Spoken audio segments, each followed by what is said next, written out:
नमस्तेऽस्तु महामाये श्रीपीठे सुरपूजिते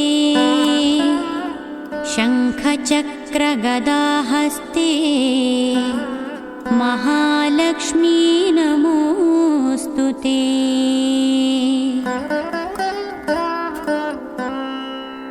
नमस्ते गरुडारूढे कोलासुरभयङ्करी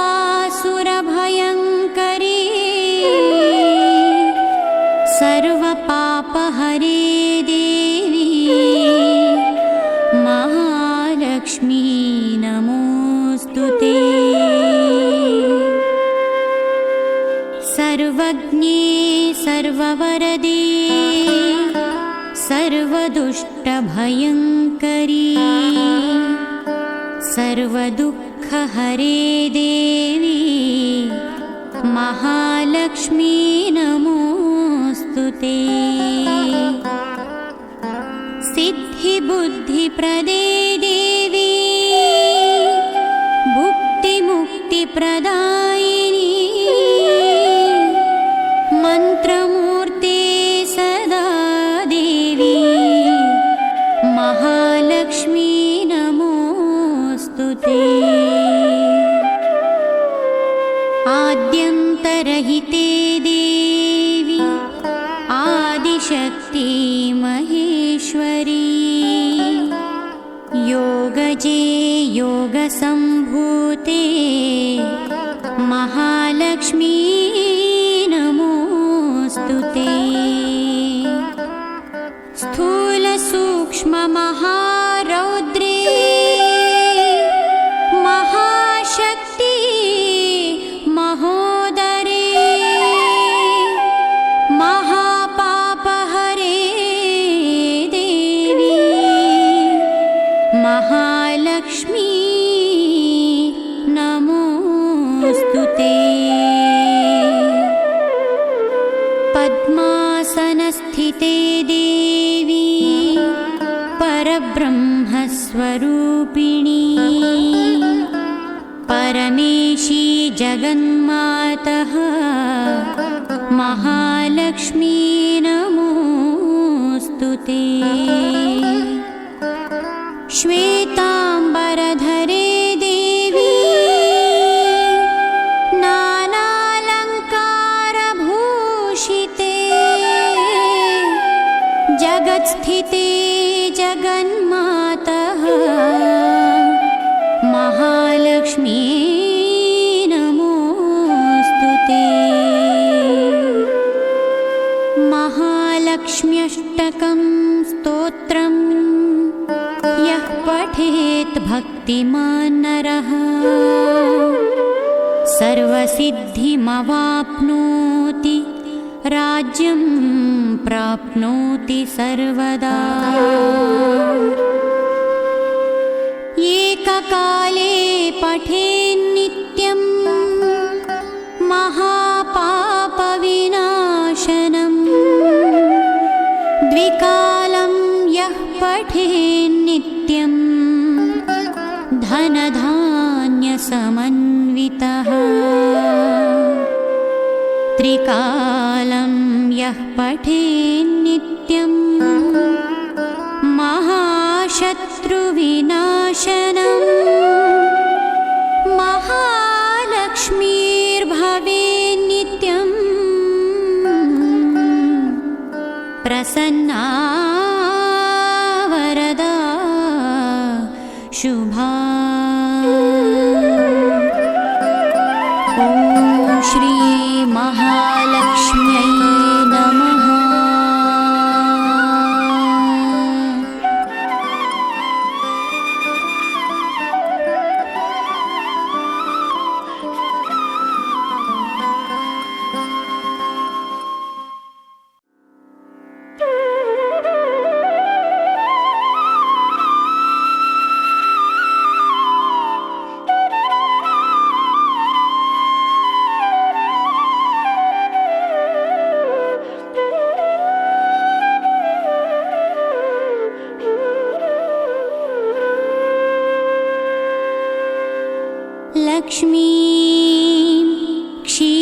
समुद्रराजतनया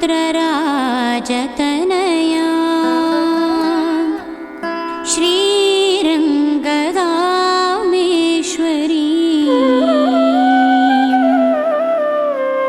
दासीभूत समस्तदेववनिता लोकैकदीपाङ्कुरा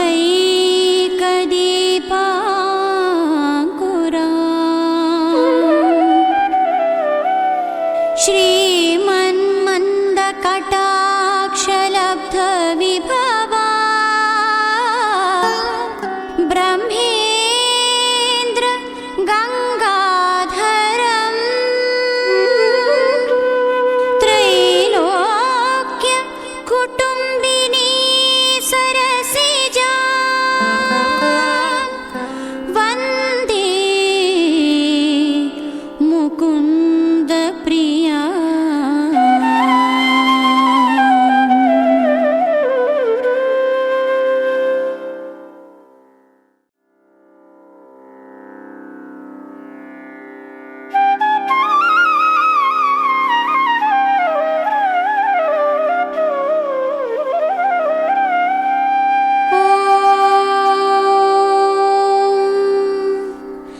सर्वमङ्गलमाङ्गल्ये शिवे सर्वार्थसाधिते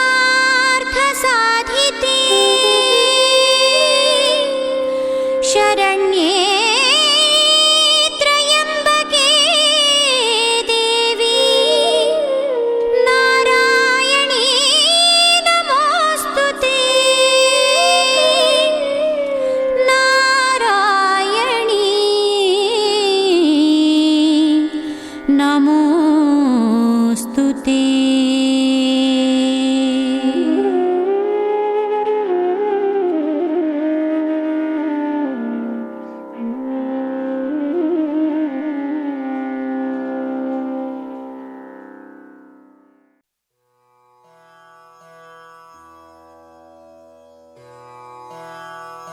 ॐ श्री महालक्ष्मी सहस्रनामस्तोत्रम्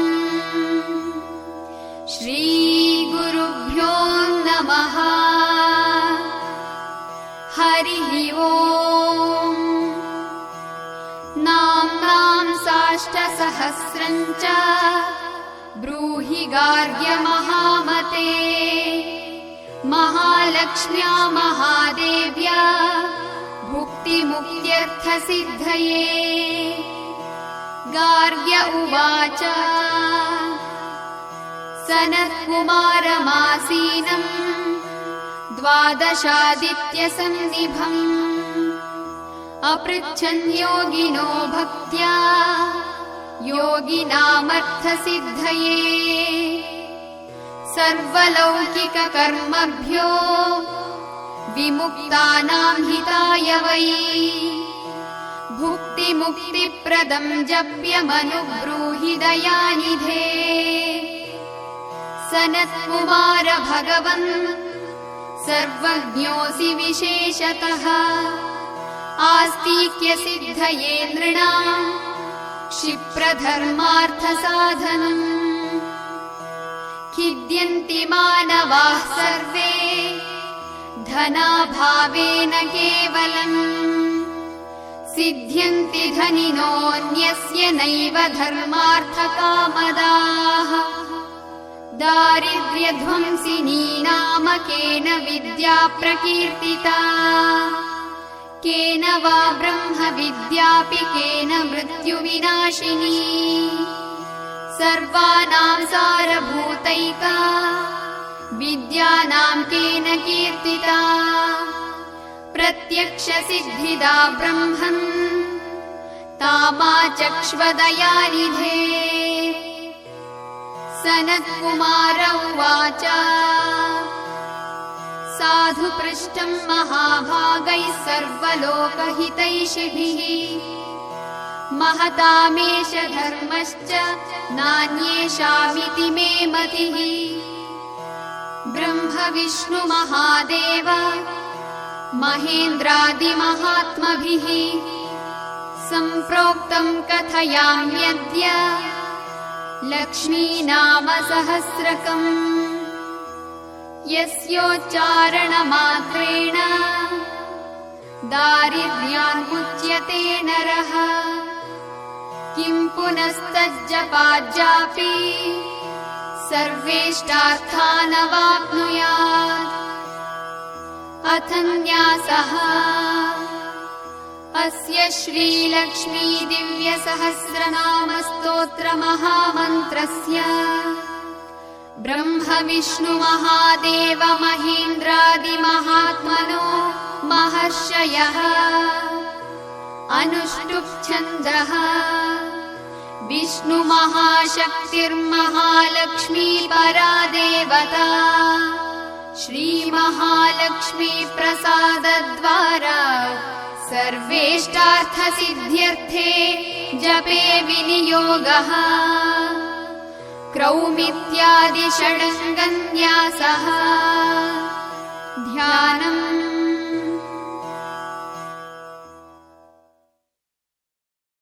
पद्मनाभप्रियां देवीं पद्माक्षीं पद्मवासिनीं पद्मवक्त्रां पद्महस्तां वन्दे पद्मामहर्निशम् पूर्णेन्दुबिम्बवदनां दिव्यरत्नाभरणभूषितां वरदाभयहस्ताभ्यां ध्यायेच्चन्द्रसहोदरीम् इच्छारूपां भगवतीं सच्चिदानन्दरूपिणीं सर्वज्ञां सर्वजननीं विष्णुवक्षस्थलालयां दयाळुमनिशं ध्यायेत् सुखसिद्धिस्वरूपिणी।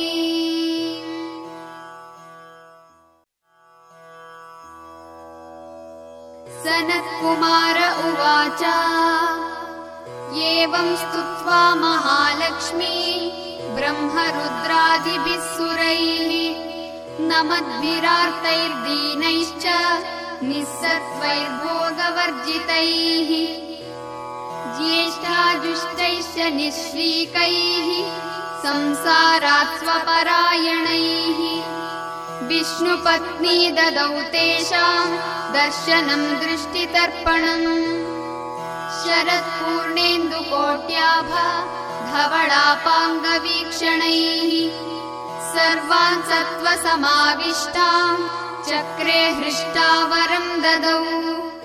महालक्ष्मीरुवाच नाम्नां साष्टसहस्रं मे प्रमादाद्वापि यः सकृत् कीर्तयेत्तत्कुले सत्यं वसाम्याचन्द्रतारकम् किं पुनर्नियमाज्जप्तुर्मदेकशरणस्य च मातृवत्सानुकम्पाहं पोषकी स्यामहर्निशम् मन्नाम स्मरतां लोके दुर्लभं नास्ति चिन्तितम् मत्प्रसादेन सर्वेऽपि सर्वेष्टार्थमवाप्स्यथा लुप्तवैष्णवधर्मस्य मद्व्रतेष्टवकीर्णिनः भक्तिप्रपत्तिहीनस्य वन्द्यो नाम्नां जपोऽसि मे तस्मादवश्यं तैर्दोषैर्विहीनः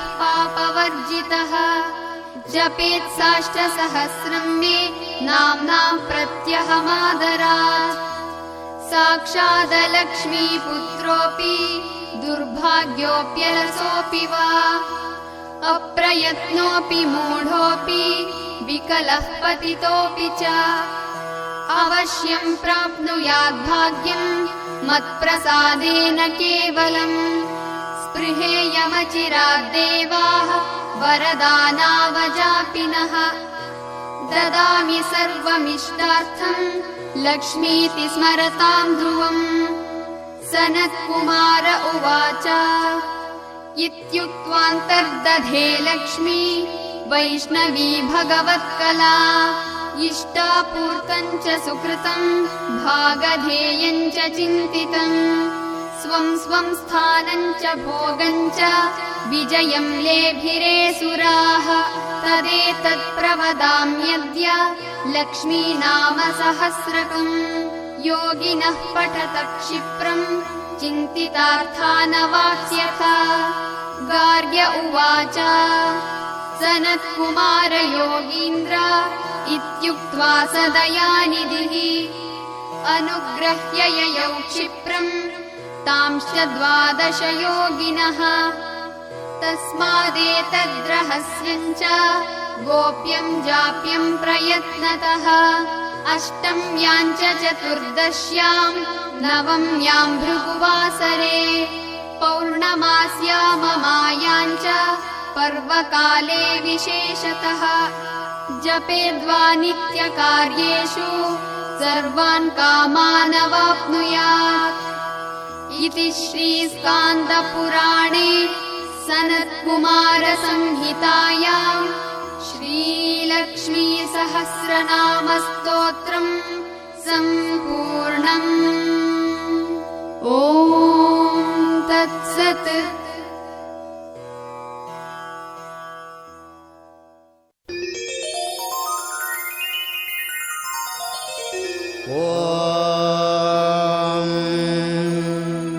प्रकृत्यै नमः। ॐ विकृत्यै नमः। ॐ विद्यायै नमः। ॐ सर्वभूतहितप्रदायै नमः। ॐ श्रद्धायै नमः। ॐ विभूत्यै नमः। ॐ सुरभ्यै नमः।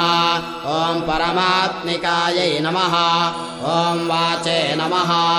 ॐ पद्मालयायै नमः। ॐ पद्मायै नमः। ॐ शुचये नमः। ॐ स्वाहायै नमः। ॐ स्वधायै नमः। ॐ सुधायै नमः। ॐ धन्यायै नमः। ॐ हिरण्मय्यै नमः। ॐ लक्ष्म्यै नमः। ॐ नित्यपुष्टायै नमः। ॐ विभावर्यै नमः। ॐ आदित्यै नमः। ॐ दित्यै नमः। ॐ दीप्तायै नमः। ॐ वसुधायै नमः। ॐ वसुधारिण्यै नमः। ॐ कमलायै नमः। ॐ कान्तायै नमः। ॐ कामाक्ष्यै नमः। ॐ कमलसम्भवायै नमः। ॐ अनुग्रहप्रदायै नमः। ॐ बुद्धयै नमः। ॐ अनघायै नमः। ॐ हरिवल्लभायै नमः। ॐ अशोकायै नमः। ॐ अमृतायै नमः। ॐ दीप्तायै नमः। ॐ लोकशोकविनाशिन्यै नमः। ॐ धर्मनिलयायै नमः। ॐ करुणायै नमः। ॐ लोकमात्रे नमः। ॐ पद्मप्रियायै नमः। ॐ पद्महस्तायै नमः। ॐ पद्माक्षै नमः। ॐ पद्मसुन्दर्यै नमः। ॐ पद्मोद्भवायै नमः। ॐ पद्ममुख्यै नमः। ॐ पद्मनाभप्रियायै नमः। ॐ रमायै नमः। ॐ पद्ममालधरायै नमः। ॐ देव्यै नमः। ॐ पद्मिन्यै नमः। ॐ पद्मगन्धिन्यै नमः। ॐ पुण्यगन्धायै नमः। ॐ सुप्रसन्नायै नमः। ॐ प्रसादाभिमुख्यै नमः। ॐ प्रभायै नमः। ॐ चन्द्रवदनायै नमः। ॐ चन्द्रायै नमः। ॐ चन्द्रसहोदर्यै नमः। ॐ चतुर्भुजायै नमः। ॐ चन्द्ररूपायै नमः। ॐ इन्दिरायै नमः। ॐ इन्दुशीतलायै नमः। ॐ आह्लादजनन्यै नमः। ॐ पुष्ट्यै नमः। ॐ शिवायै नमः। ॐ शिवाकर्यै नमः। ॐ सत्यै नमः। ॐ विमलायै नमः। ॐ विश्वजनन्यै नमः। ॐ तुष्ट्यै नमः। ॐ दारिद्र्यनाशिन्यै नमः। ॐ प्रीतपुष्करिण्यै नमः। ॐ शान्तायै नमः। ॐ शुक्लमाल्याम्बरायै नमः। ॐ श्रियै नमः। ॐ भास्कर्यै नमः। ॐ बिल्वनिलयायै नमः। ॐ वरारोहायै नमः। ॐ यशस्विन्यै नमः। ॐ वसुन्धरायै नमः। ॐ उदाराङ्गायै मातङ्गायै नमः ॐ हरिण्यै नमः ॐ हेममालिन्यै नमः ॐ धनधान्यकर्यै नमः ॐ सिद्धये नमः ॐ स्त्रैणसौम्यायै नमः ॐ शुभप्रदायै नमः ॐ नृपवेश्मगतानन्दायै नमः ॐ वरलक्ष्मी नमः ॐ वसुप्रदायै नमः ॐ शुभायै नमः ॐ हिरण्यप्राकारायै नमः ॐ समुद्रतनयायै नमः ॐ जयायै नमः ॐ मङ्गलायै नमः ॐ विष्णुवक्षस्थलस्थितायै नमः ॐ विष्णुभक्त्यै नमः ॐ प्रसन्नाक्षै नमः ॐ नारायणसमाश्रितायै नमः ॐ दारिद्र्यध्वंसिन्यै नमः ॐ देव्यै नमः ॐ सर्वोपद्रवनिवारण्यै नमः ॐ नवदुर्गायै नमः ॐ महाकाल्यै नमः ॐ ब्रह्मविष्णुशिवात्मिकायै नमः ॐ त्रिकालज्ञानसम्पन्नायै नमः ॐ भुवनेश्वर्यै नमः।